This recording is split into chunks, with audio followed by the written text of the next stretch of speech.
بسم الله الرحمن الرحيم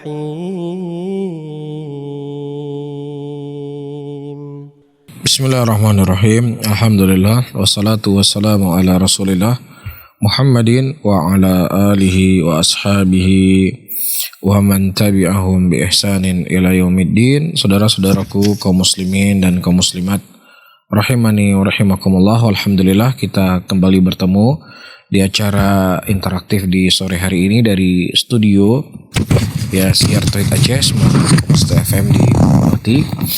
Dan kita akan lanjutkan kembali kiat-kiat bagaimana kita bisa meninggalkan dosa dan maksiat kepada Allah Rabbul Alamin.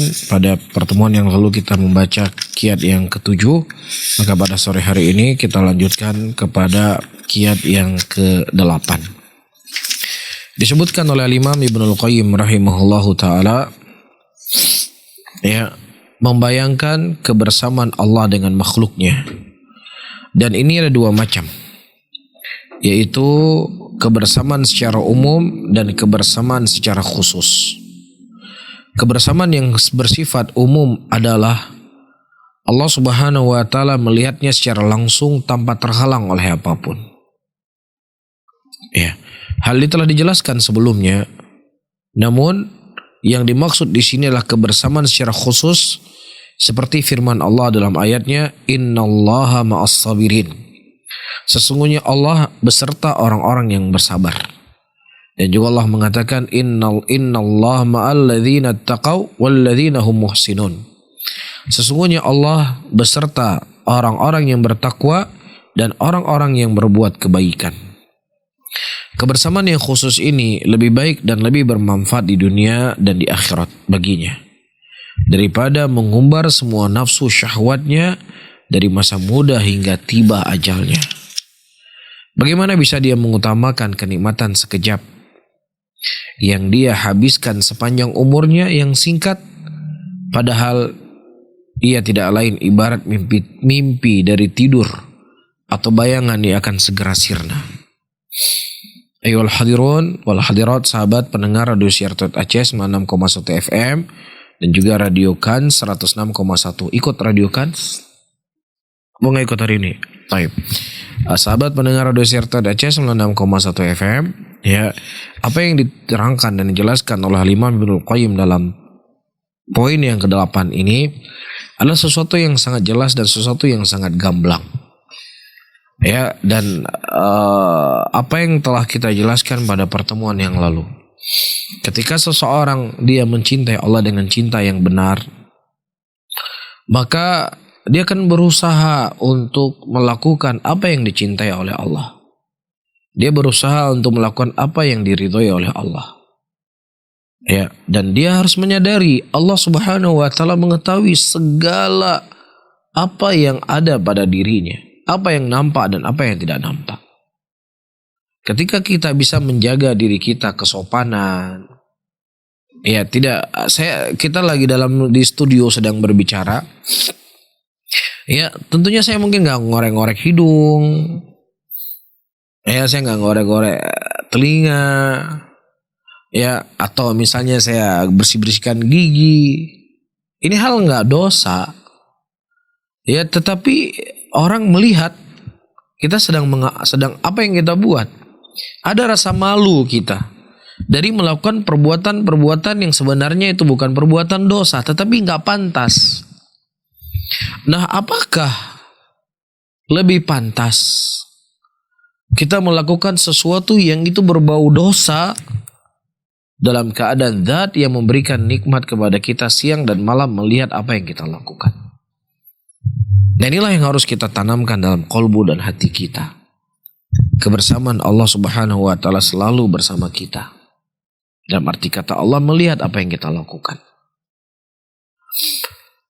Maksudnya disebutkan di sini adalah kekhususan Allah Azza wa Jalla bersama hambanya yang bertakwa, yang memprioritaskan kebaikan, dan yang bersabar, di mana konsekuensinya adalah diberikan perlindungan, kemenangan, perhatian dan pertolongan dari Allah Subhanahu wa ta'ala. Ketika kita menjaga dari apa yang diharamkan oleh Allah, Ya, maka Allah Subhanahu wa taala akan membela kita, Allah akan menolong kita. Jadi maksud daripada kebersamaannya Allah adalah at-ta'id wan nasr. Allah akan menguatkan kita dan Allah akan membela dan menolong kita. Nah, kalau seandainya Allah Subhanahu wa taala telah membela dan menolong kita, kekuatan mana yang akan bisa mengalahkan dan menyingkirkan kita? Gak ada. Siapapun mereka yang berpegang di atas talinya Allah, Allah akan menjadi penolong untuk dirinya.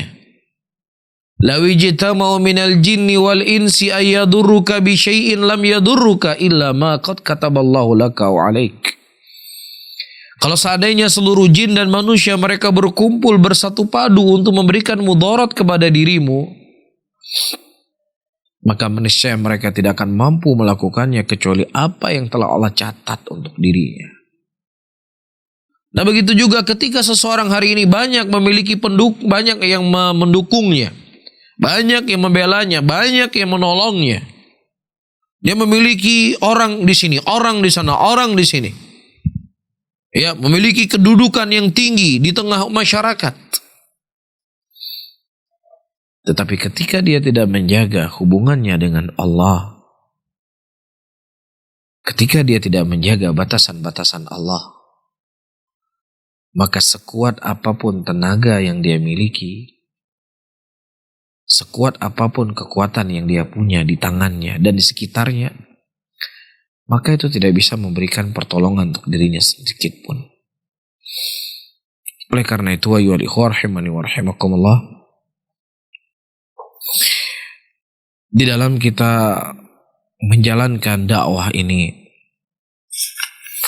maka kita harus menjauhi penyakit yang disebut dengan penyakit maghrur, tertipu.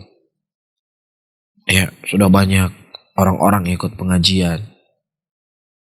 Hampir semua di kota Banda Aceh ini ada pengajian kita. Ya, mulai dari ini, mulai dari ini, mulai dari ini, mulai dari itu. Subhanallah. Ini terkadang ya hal yang paling membuat kita itu jatuh kepada titik kelemahan. Adapun apa yang terjadi itu merupakan sebab. Ada maghrur dalam hati kita. Ada merasa bangga, merasa hebat dari apa yang telah disampaikan, apa yang telah disebarkan. Ini hal yang wajib untuk kita introspeksi diri.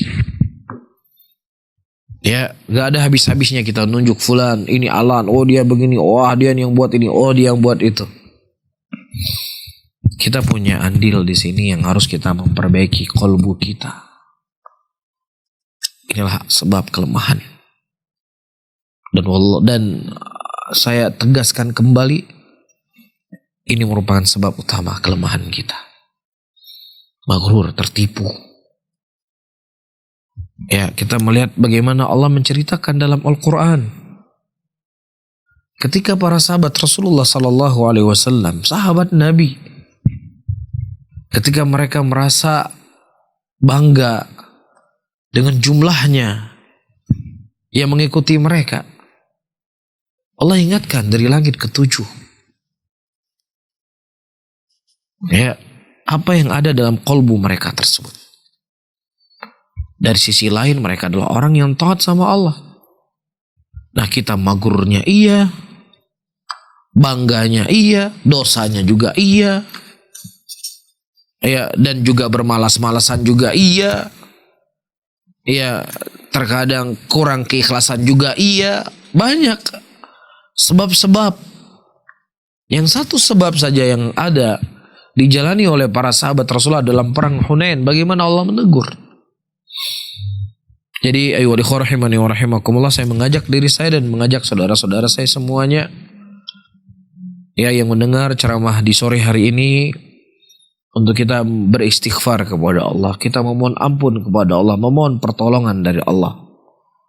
Dan ini saya pertegaskan kembali adalah sumber daripada kelemahan apa yang mungkin dirasakan oleh kita hari ini. Kemudian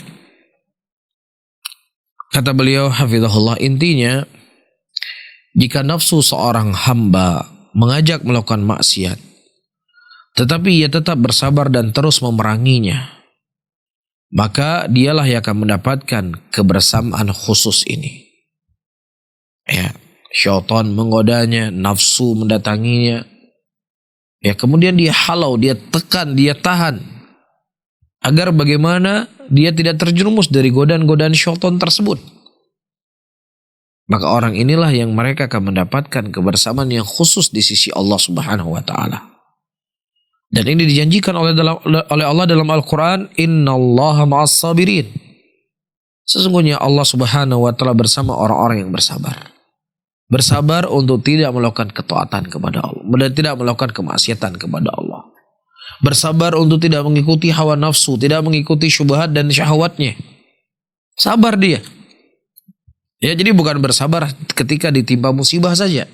Karena sabar itu ada beberapa bagian yang disebutkan oleh para ulama. Bersabar untuk terus taat sama Allah. Bersabar untuk tidak melakukan maksiat kepada Allah. Bersabar untuk menerima apa yang Allah takdirkan. Itu semua masuk dalam cakupan apa? Kesabaran. Ya, dan tentunya semuanya berat, semuanya butuh pengorbanan. Sabar untuk bisa istiqomah di jalan Allah. Sabar untuk terus menerus bisa taat sama Allah. Ini butuh kesabaran, butuh usaha. Begitu juga sabar untuk tidak bermaksiat kepada Allah karena memang syubhat, syaitan terus menerus menggoda kita untuk bisa terjerumus ke dalam syahwat tersebut. Jelas ya? Nah, ketika dia bersabar, maka Allah akan bersamanya. Dan juga Allah mengatakan, innallaha ma'al ladzina taqaw walladzina hum muhsinun. Sesungguhnya Allah bersama orang-orang yang bertakwa dan bersama orang-orang yang selalu berbuat kebajikan. Kebersamaan khususnya Allah Subhanahu wa taala yang ditunjukkan dalam kisah 3 orang yang bermalam di goa. Lalu mulut goa tertutup oleh batu karena terjadi longsor. Maka mereka berkeyakinan mereka tidak akan selamat dari goa tersebut kecuali mereka berdoa dengan perantara amal soleh yang telah mereka lakukan. Maka salah seorang dari mereka berkata, sesungguhnya aku punya sepupu wanita yang aku cintai, sebagaimana laki-laki yang cinta seorang laki-laki kepada seorang wanita. Aku minta dirinya melayaniku, tapi dia menolak. Sampai aku datang kepadanya menawarkan 100 dinar. Aku pun semakin payah. Ya, akhirnya aku kumpulkan 100 dinar, lalu menyerahkan kepada gadis itu. Setelah aku berada di antara kedua kakinya, hendak berzina, dia berkata, wahai hamba Allah, bertakwalah kamu kepada Allah Rabbul Alamin. Jangan kau buka tutup kiasan untuk keperawanannya, kecuali dengan haknya. Maka aku pun berdiri dan meninggalkannya. Karena Allah Rabbul Alamin. Bukan karena sudah datang sapam, bukan karena sudah datang ya orang yang merazia. Tidak ada satupun makhluk di situ. Tetapi wanita itu berkata, takutlah engkau kepada Allah. Dalam keadaan ini wanita ini ditunggu-tunggu. Ia memiliki paras yang sangat cantik dan lain sebagainya. Kalau engkau tahu aku melakukannya adalah karena mengharapkan wajahmu ya Allah, maka bukakanlah pintu tersebut untuk kami. Itu tawasul yang dia lakukan dari amalan soleh yang dia lakukan. Ya, kemudian Allah Subhanahu wa taala membuka pintunya. Ya, dan 2 orang laki-laki juga berdoa dengan doa apa yang mereka lakukan dari amalan kebajikan dan amalan soleh. Sehingga apapun atau sekecil apapun kebaikan yang itu tulus karena Allah Subhanahu wa taala, maka Allah pasti akan membelanya, Allah pasti akan menolongnya. Dan Allah memiliki cara. Ya, yang tentunya terkadang cara itu tidak sanggup untuk kita mencerna dengan kepala kita. Tetapi yakinlah, ketika orang-orang yang mereka selalu berusaha untuk dekat dengan Allah, maka terkadang di waktu-waktu yang terdesak, waktu-waktu yang sempit, disitulah Allah akan memberikan kemenangan untuk dirinya. Wallahu ta'ala alam bisawab. Mungkin ini yang bisa kita sampaikan pada sesi yang pertama ini, dan mungkin kalau ada pertanyaan tentunya sebatas kemampuan yang saya ketahui, karena saya tidak dibebani oleh Allah apa yang saya tidak ketahui. Wallahu ta'ala alam bisawab. Baik, alhamdulillah telah kita simak kajian tadi. Semoga menjadi ilmu bagi kita semuanya. Amin. Baik, kita masuk dalam sesi tanya jawab. Insya Allah kita akan membacakan beberapa pertanyaan yang masuk. Baik Ustadz, pertanyaan yang pertama. Ustadz, apakah sholatnya orang yang menemukan najis di pakaiannya harus diulang? Pertanyaan yang sangat bagus sekali. Di antara syarat sahnya sholat, sebagaimana kita ketahui adalah bersihnya pakaiannya dari sesuatu yang najis. Nabi kita Muhammad SAW, beliau pernah sholat. Beliau sholat. Kemudian datang malaikat Jibril mengkhabarkan bahwasannya ada najis di sandal beliau. Kemudian beliau mencopot sandalnya dan kemudian beliau tetap melanjutkan sholatnya. Beliau tidak membatalkannya. Apa faedah yang bisa kita petik dari hadis ini, saudara-saudara kaum muslimin dan muslimat yang dimuliakan oleh Allah? Ya, misalnya seseorang dalam keadaan dia sedang sholat. Dia mendapatkan sesuatu di badannya yang berupa najis. Maka apa yang harus dilakukan? Dia lakukan apa yang dilakukan oleh Nabi SAW. Dia copot. Ya, dia copot. Dan kemudian dia lanjutkan sholatnya. Misalnya najisnya ada di pecinya, ya, atau najisnya mungkin ada di hal-hal yang mudah dia copot. Tapi kalau seandainya najis tersebut ada di badannya, kalau dia copot tidak ada pakaian di dalamnya, ya sudah, dia batalkan sholatnya. Dia mengulangi sholat dari awalnya. Mafhum di sini? Tapi kalau seandainya dia mengetahui juga selesai dia melakukan sholat, Assalamualaikum warahmatullah, Assalamualaikum warahmatullah, ternyata ada najis di tangannya. Ya sudah, itu sudah selesai. Apa sisi pendalilannya? Nabi SAW di awal sholat beliau ada najis atau tidak di sandal beliau? Ada najis. Nah, kalau seandainya itu membatalkan sholat beliau sebelum beliau mengetahuinya, beliau akan mengulang dari awal. Tapi Nabi pada waktu itu tidak mengulangnya, tapi beliau melanjutkannya. Jelas di sini? Wallahu a'lam bishawab. Tapi kalau seandainya dia telah mengetahui ada najis di badannya atau di pakaiannya ketika dia sholat, dia terus melakukan sholat tersebut, maka sholatnya tidak sah. Wallahu a'lam bishawab. Baik, syukron Ustaz atas jawabannya. Baik, pertanyaan yang selanjutnya. Assalamualaikum Ustaz. Kami mendengar sebagian khatib Jumat di tempat kami menyatakan bahwa Rasulullah SAW itu diciptakan dari cahaya, bukan dari tanah sebagaimana manusia yang lainnya. Apakah perkataan ini benar Ustaz? Wallahu a'lam bishawab. Setiap perkataan dan ucapan itu harus ditimbang kepada Al-Quran dan ditimbang kepada sunnati Rasul SAW. Telah datang ayat-ayat atau hadis-hadis dari Nabi SAW yang menyebutkan tentang asal muasal daripada penciptaan manusia. Ya, dan kita tidak mengetahui ada dalil yang khusus yang sahih dari Nabi kita Muhammad SAW yang mana Nabi SAW diciptakan daripada cahaya. Ini satu hal. Hal yang kedua, justru kita mendapatkan dari Nabi kita Muhammad SAW, beliau berkata, Ana basyarun mithlukum. Ya, saya adalah manusia seperti kalian. Tetapi yang membedakannya Nabi SAW, beliau mendapatkan apa? Wahyu. Itu yang membedakan kita dengan Nabi Muhammad SAW. Adapun dari sisi penciptaan, Ana basyarun mithlukum, kata Rasulullah. Saya adalah manusia yang sama seperti kalian. Ya, dan juga telah datang ya riwayat dari Nabi kita Muhammad SAW yang mana beliau dikubur. Ya, beliau dikubur sebagaimana muslimin yang lainnya dikubur di dalam tanah. Ya, ini menunjukkan bahwasanya Nabi kita Muhammad SAW itu juga berasal dari tanah. Ya, karena kita juga tidak mendapatkan dalil sama sekali ada malaikat yang misalnya malaikat meninggal kemudian dia dikubur. Kita tidak pernah tahu hal yang seperti itu. Namun inti yang ingin saya sampaikan, Nabi kita SAW, ayyuhal ikhwah rahimani wa rahimakumullah, tidaklah dimuliakan dengan cara-cara yang tidak benar. Walaupun Nabi kita Muhammad SAW diciptakan dari tanah, tetap beliau adalah makhluk Allah yang paling mulia di muka bumi ini. Beliau lebih mulia dari malaikat yang diciptakan oleh Allah dari cahaya.